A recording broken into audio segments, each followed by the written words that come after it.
What if I told you there exists an ancient practice so potent, so deeply veiled in mystery, that the very act of creating life from clay or dust has been forbidden across countless generations? A secret lost to time, whispered only in the shadowed halls of mystical traditions, a ritual known as the creation of the Golem. This isn't fantasy. It's an arcane art born from the heart of esoteric wisdom, where the boundaries between the animate and inanimate blur. To breathe spirit into lifeless matter is to command a force as old as creation itself. But such power demands reverence, precision, and caution. For behind the awe and marvel lies a chilling truth: the risks are as profound as the rewards. Today, we dive deep into the forbidden practice of golem creation, its origins, the philosophical truths it unveils, and the dangers hidden beneath its surface. We will unravel ancient secrets, explore the spiritual implications, and reveal practical insights that have been guarded by the sages for centuries. If you hunger for wisdom that transcends the ordinary, and crave knowledge that awakens your soul to hidden realities, then stay with me. And before we begin, make sure to subscribe and ring the bell, because the mysteries we explore today are just the beginning of a journey into the arcane and the divine. The story of the Golem begins in the misty depths of Jewish mysticism, particularly within the Kabbalistic tradition, a sacred body of knowledge concerned with the hidden nature of reality and the divine breath that animates all life. The word Golem itself appears in the Hebrew Bible, first in Psalm 139 verse 16, describing an unshaped form, a raw potential before creation is fully realized. This concept, an unformed being, awaiting the spark of life, set the stage for legends that would echo through centuries. One of the most famous tales comes from medieval Prague, where Rabbi Judah Lo ben Bezalel, known as the Maharal, is said to have fashioned a golem from clay to protect the Jewish community from persecution. Through sacred incantations and the precise inscription of the divine name on the creature's forehead, this living statue was brought to life, an act both miraculous and terrifying. Yet, the legend warns us that the golem, once awakened, could grow beyond control, reflecting the dangers inherent in wielding divine power without humility. But the golem is more than just a mythical guardian. It is a living symbol, a metaphor for the human soul and the spiritual alchemy required to breathe life into our own inner clay. The process of creation is not merely physical. It is deeply spiritual, entwined with the understanding that life flows from the divine source and that our attempts to imitate this force carry consequences far beyond the material. Across cultures, echoes of this practice appear, animating figures in ancient Egypt, Tibetan tulpas, or European automata, each reflecting humanity's age-old desire to transcend the limits of mortality. The forbidden art of golem creation sits at the crossroads of these traditions, a stark reminder that creating life from the inert demands wisdom, sacred knowledge, and respect for the cosmic balance. It is no coincidence that these secrets are cloaked in mystery and often marked as taboo. To command life is to command the very breath of the cosmos, and those who seek to wield such power must confront the shadows it casts. The possibility of losing control, of awakening forces that may turn against their creator. To truly grasp the forbidden practice of golem creation, we must first understand its essence, the delicate art of animating the inanimate by infusing it with divine energy. Imagine the golem not simply as a creature of clay, but as a vessel, an empty shell waiting for the sacred breath that stirs the spark of consciousness within. At its heart, golem creation is an alchemical process. It's the transformation of raw matter into a living embodiment of will and spirit. The practitioner, often a mystic or adept, engages in a ritualistic dance between form and force, shaping clay or earth with precise intention while invoking sacred names, vibrations believed to echo the very structure of the universe. Think of this as tuning a string on a cosmic instrument. The golem's body is the string, solid, unyielding, but it is silent and dead without the right note. The invocation of divine names, often derived from Hebrew Kabbalah, acts as the tuning, bringing resonance, harmony, and ultimately, life. This is why the inscription of the Shem HaMephorash, the explicit name of God, on the golem's forehead or on a parchment placed in its mouth is crucial.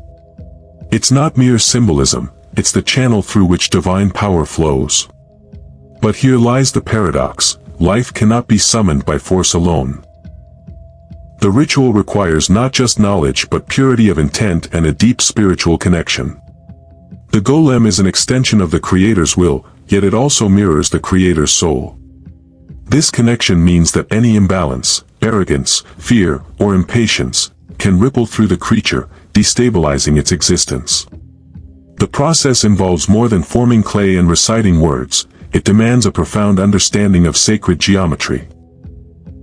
The proportions and shapes used in the golem's form reflect universal patterns found in nature, the golden ratio, the flower of life, and other divine geometries. These patterns serve as conduits, aligning the physical form with cosmic order, facilitating the flow of life energy. Picture the golem as a bridge, standing between worlds, the material and the spiritual. Its very being is an embodiment of esoteric laws that govern life itself. When constructed and activated correctly, it becomes a silent sentinel, obeying commands beyond ordinary understanding, yet bound to the limits imposed by its maker's wisdom. Historically, practitioners guarded this knowledge fiercely because the creation of a golem is not simply an act of power but a sacred responsibility. The golem, while loyal and obedient, lacks a soul, a critical distinction that separates it from true living beings. It cannot discern or choose. It functions on command alone, like a reflection of the Creator's desires. This absence of free will creates a tension, a thin line where the golem can either protect or become a peril. As we venture further, you'll discover why these contradictions make golem creation both alluring and terrifying, the forbidden edge where creation meets control, and where the soul's shadow looms large. As we deepen our exploration into the forbidden art of golem creation, it becomes clear that the ritual is layered with paradoxes and subtle nuances that challenge the very nature of existence and control. The golem, animated yet soulless, acts as a mirror reflecting the spiritual state of its creator. This symbiosis is a double-edged sword. The more power and intention you pour into it, the more your own fears and flaws risk manifesting in the golem's behavior. It is said that a golem left unchecked can grow uncontrollable, its strength multiplied, but its purpose lost, becoming a shadow that threatens both creator and community. This is not mere superstition, it symbolizes the dangers of tampering with life without full mastery of self. A central paradox of the golem lies in its nature as both protector and potential destroyer. The mystical texts warn that the key to its control lies in the delicate balance of knowledge and humility. The inscription of the divine name, the Shem, must be both present and removable, a reminder that life granted can also be retracted. In some tales, the golem is deactivated by erasing a single letter from its name, returning it to inert clay. This act is more than a simple switch, it embodies the transient nature of power and the sacred limits imposed by divine law. Interestingly, variations of the golem myth suggest that the act of creation itself is incomplete without ongoing spiritual vigilance. The ritual is cyclical: creation, animation, use, and dissolution. Failure to respect this cycle leads to disaster. For example, the famous Prague golem legend ends with the creature becoming uncontrollable, prompting its creator to deactivate it, yet some say the clay figure still lies dormant, awaiting reawakening. This echoes a universal esoteric truth. Spiritual forces once stirred are rarely extinguished entirely. On a deeper level, the golem represents the human yearning to transcend mortality and the limits of flesh.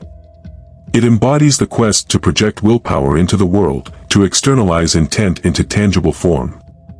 But this externalization carries risk. A creation devoid of soul is a hollow echo, lacking wisdom and compassion, driven purely by the commands impressed upon it. It is a potent metaphor for the shadows we unleash when our creations, whether ideas, technologies, or behaviors, outgrow our control and moral compass. This tension between creator and creation is not unique to the golem story.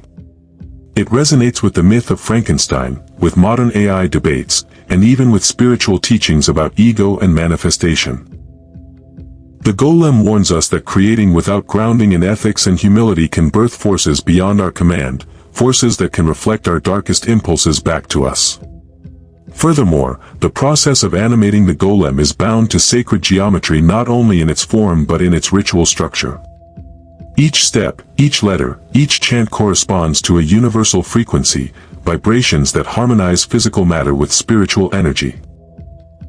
This dance of light and shadow, form and force, requires a practitioner who is not merely knowledgeable but deeply attuned to the subtle currents of life.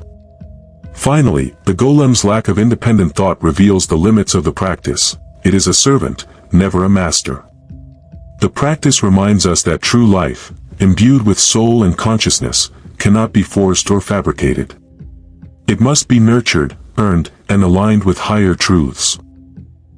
Thus, the forbidden art of golem creation is a profound spiritual lesson, wrapped in the language of ritual and myth. It calls forth a reverence for the sacred power to create life and a cautionary respect for the shadows that come with wielding such power. Though the true creation of a golem remains a deeply guarded and forbidden art, the spiritual principles behind it offer powerful lessons and practical paths for personal transformation and empowerment. At its core, the golem ritual is about harnessing intention, aligning with universal laws, and channeling energy with precision, and these are accessible to anyone willing to walk the path mindfully. Here are steps inspired by the essence of golem creation that you can incorporate into your own spiritual practice. 1. Shape your inner clay. Before attempting to create outward change, mold your inner self with care. Reflect on your intentions and cleanse emotional blockages. Meditation, breathwork, and journaling can help you identify your core desires and fears. This is the clay you will shape. 2. Invoke sacred names and vibrations. While the divine names in the ancient texts hold profound power, you can begin by tuning into vibrational practices such as chanting mantras, toning, or using sound healing tools. These act like tuning forks, aligning your energy with higher frequencies. 3. Use sacred geometry in your environment. Incorporate symbols like the flower of life, Metatron's cube, or the golden ratio in your meditation space or altar. These patterns help create a resonance that harmonizes your mental and spiritual focus, supporting the manifestation process. 4. Set clear, humble intentions. The golem's strength came from the Creator's precise command, but also from humility. Practice setting intentions that serve not only your ego but the greater good. Write your goals clearly, infuse them with purpose, and remain open to how they manifest. 5. Engage in ritualized focus. Rituals help engage the subconscious mind and deepen connection with spiritual energies. You don't need complex ceremonies. Simple acts like lighting candles, using incense, or drawing sacred symbols while focusing your mind can elevate your practice. 6. Practice letting go. Just as the golem had to be deactivated, learn to release attachment to outcomes. This prevents energies from becoming stagnant or turning against you. Trust the flow of the universe and maintain balance between control and surrender. Challenges will arise. Doubt, distraction, or overreach can disrupt the delicate energetic balance. When this happens, return to your inner clay, ground yourself in meditation, reassess your intentions, and realign your practices. By embracing these principles, you cultivate the ability to manifest change with wisdom and respect for the sacred forces that govern life. You become, in essence, a creator. Not of lifeless clay, but of your own evolving reality. The forbidden practice of golem creation reveals profound truths about the sacred power of life, intention, and the delicate balance between creation and control. It reminds us that while the urge to breathe life into form is ancient and powerful, it must always be approached with reverence, wisdom, and humility. As you reflect on these teachings, remember, true creation begins within. The forces that animate a golem echo the forces that shape your own reality. Forces best harnessed when aligned with higher purpose and grounded in self-awareness. If you feel called to explore these mysteries further, begin by shaping your own inner clay with mindful intention, sacred vibration, and ritualized focus. Let the lessons of the golem guide you, not as a warning alone, but as an invitation to wield your creative power responsibly. Thank you for joining me on this journey into the shadows and light of ancient wisdom. If this video stirred your soul, subscribe and ring the bell to continue exploring the mysteries that lie just beyond the veil. Remember, the greatest creation is the life you live every day.